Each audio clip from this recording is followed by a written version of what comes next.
So, episode 4 of Moon Knight. What the heck was that? Marvel really knows how to make the fourth episode of these shows completely insane and awesome. This is definitely the weirdest, most confusing, the ending specifically, of anything that has happened in any of these Disney Plus shows that's topping WandaVision. I am lost. I'm honestly lost with whatever that ending was. So let's talk about it.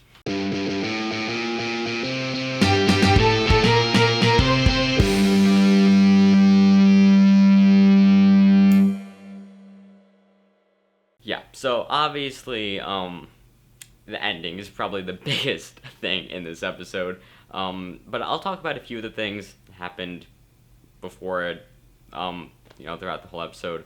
So we have the Steven and Layla relationship continuing to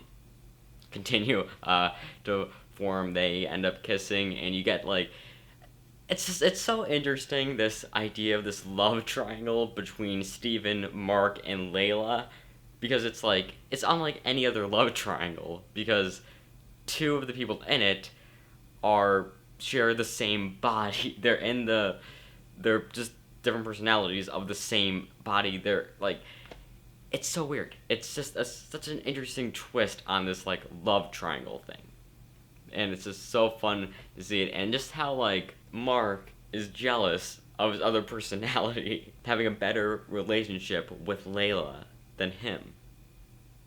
I don't know, it's kind of ridiculous. It's kind of a fun concept, so, we see a bit more of that this episode.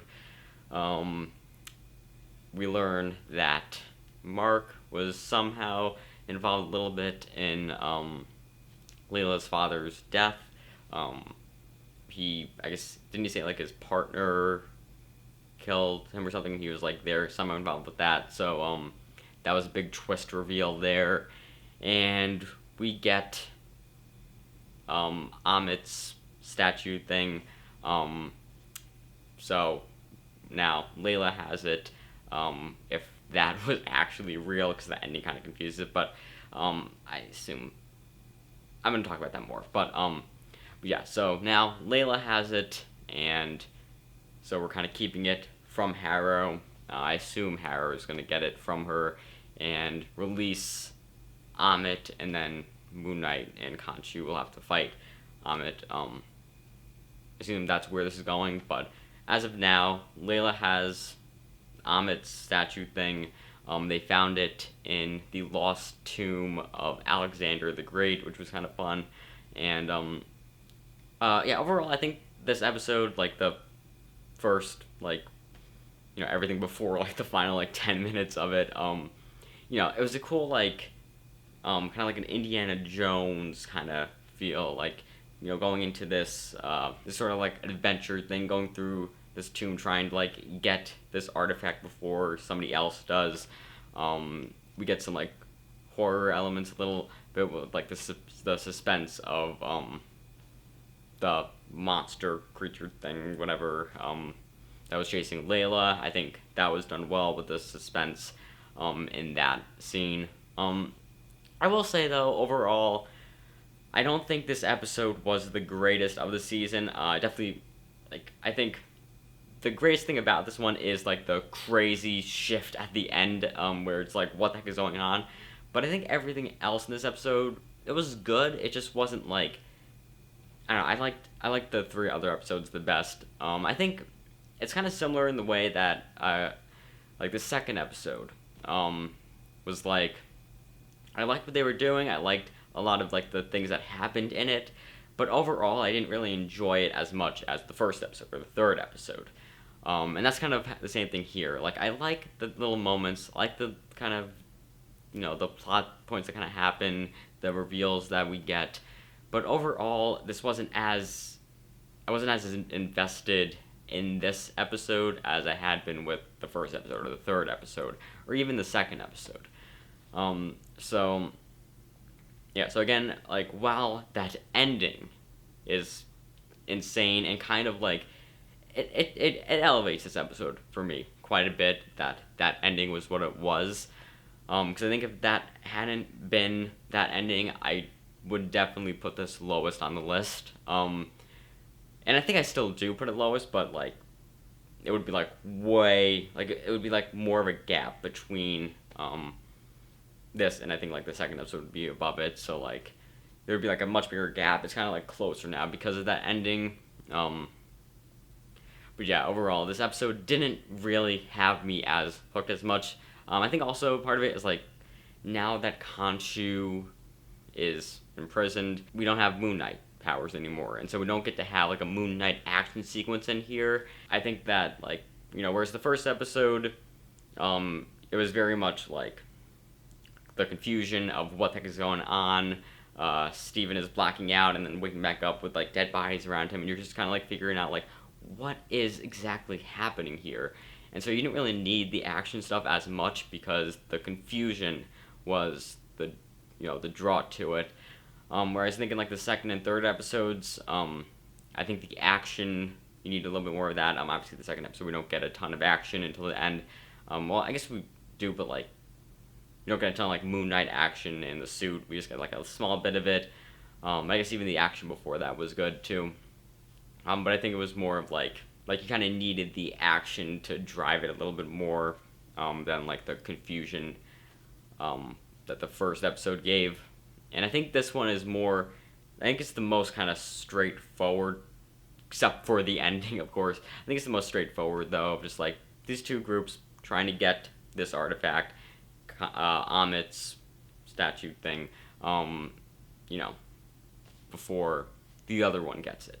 And they're just kind of like competing to try to get there first, and finding monsters throughout the way and having suspenseful scenes there.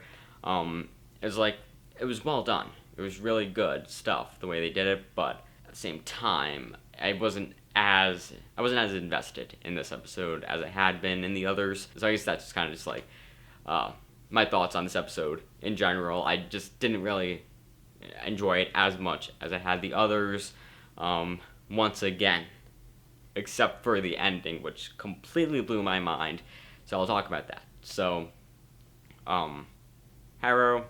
So we have this moment. Harrow shoots Mark. Mark falls into this water. He starts sinking down, and then we see this clip from an old movie. I don't know. Is this like an actual movie, or is this like a old movie created for this show that's like a movie, like a fictional movie inside of the MCU that like is sort of like because like the one character in it is named Stephen Grant, so is that like a oh, that's kind of where that's where Stephen got his name from. Like maybe like Mark always watched this movie when he was growing up. He always watched this movie, and so like he named his other personality Stephen Grant because of this movie. I don't like. Is it real or not? Is kind of like my question there. I don't really know. I could easily see it being both. I feel like it's probably just a movie created for the show, but I could easily see that being wrong and it being like an actual movie. Not sure. But anyway, we see this clip from an old movie, and then we pull it back, and we're in this like mental institution that Mark is apparently in. He's like all like tired because they gave him like a sedative because he was like acting up, and we see like a bunch of like characters from the show and like the background there. I guess Layla's there as a nurse. We see his boss there as a patient. Harrow is apparently like the head of the entire thing. He's like the head doctor, whatever, there, and he's talking to Mark. And you're kind of like seeing these things from the show, these like items, like I already mentioned, like I mentioned the characters, but you also see like things in the show, like his staff, we see like a Moon Knight toy on the ground. We see like the statues that like the gods are imprisoned in.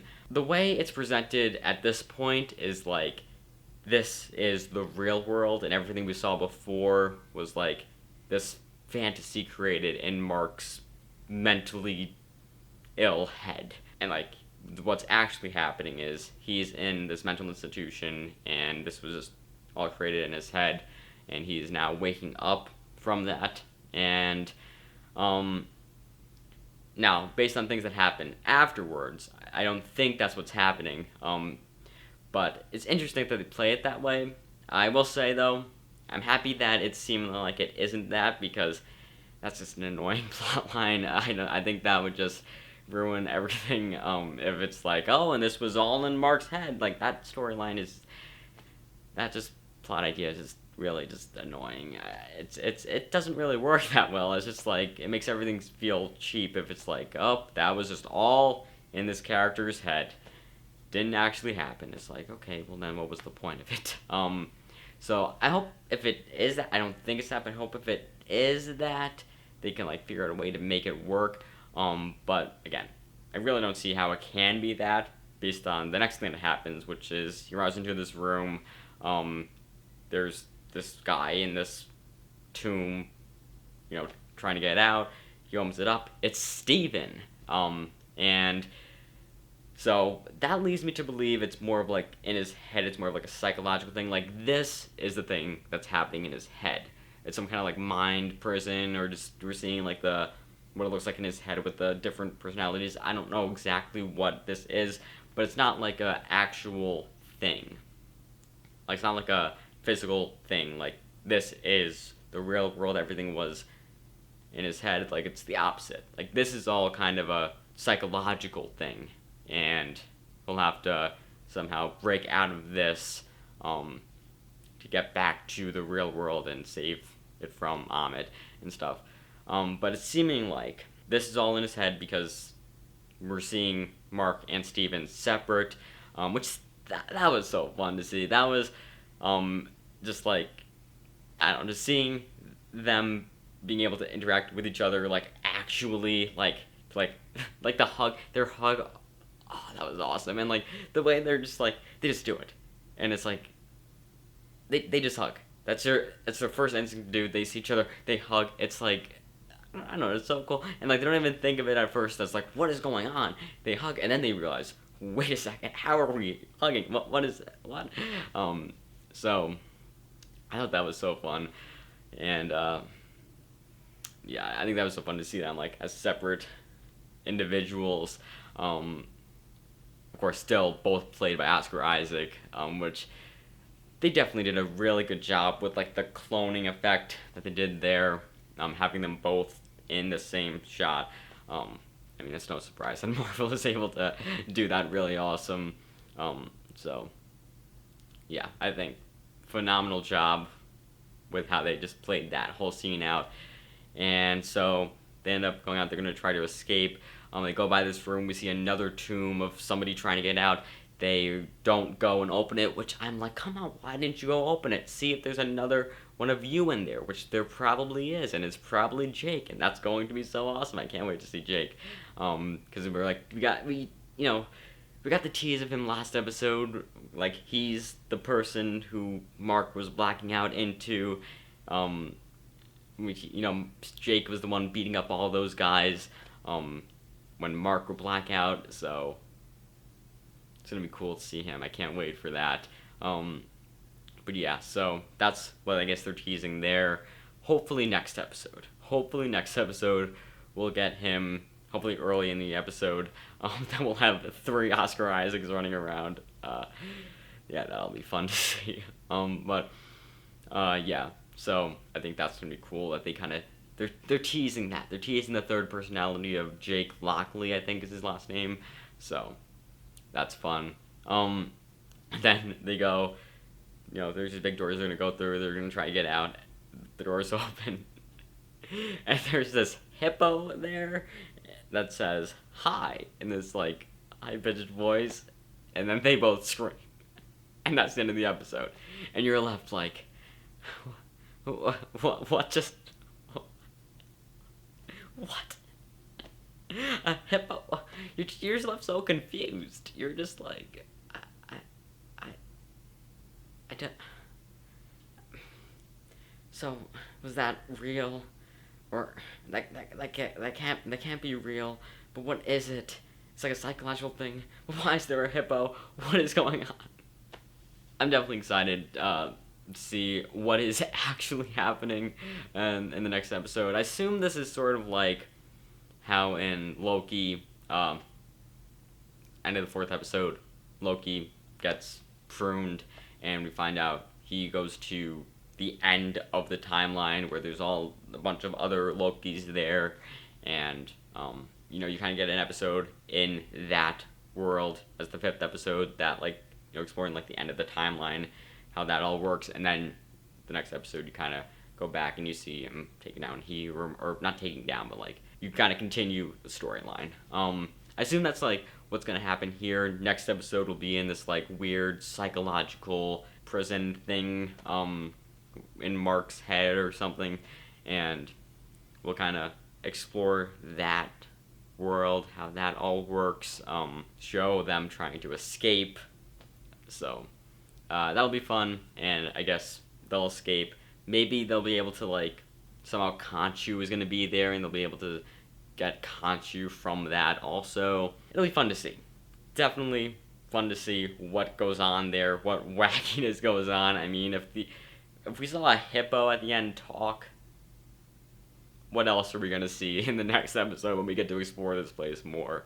I'm excited for what we're going to see, but I'm also, I don't know if I'm ready for what we're going to see. I was definitely not ready for what we already saw, so...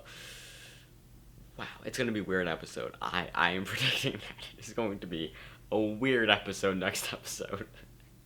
Hopefully we get answers, though. I assume we will, but what is going on? That was confusing. So, yeah. Props to them for going for this really confusing thing. At the same time, though, what is happening? What is happening? Yeah, so those are my thoughts on episode 4 of Moon Knight. I wasn't as invested as I had been with the other episodes for the most part of this episode, but then the ending just confused the heck out of me, so I don't know what is happening. So, yeah. Also, I do want to say that it's taken me a while to get my 3rd episode review out. That probably by the time you're seeing this, it will have already been out. I'm probably going to post these kind of close together, just with, school life, school work. I just haven't really had the time to edit that 3rd episode review, but that'll be coming out, or it will come out. It has come out by the time it's probably gonna be really close together. So we get to see episode 3 and 4 review, kind of back to back. So stay tuned for that, and stay tuned for next week when I talk about episode 5 of Moon Knight. Anyway, though, please comment below your thoughts on episode 4 of Moon Knight. Are you as confused as I am? I don't see how you could not be. So yeah, comment below all your thoughts, and remember to give this video a like, subscribe to the channel, and maybe check out some of my other videos. And with that said, that's a wrap.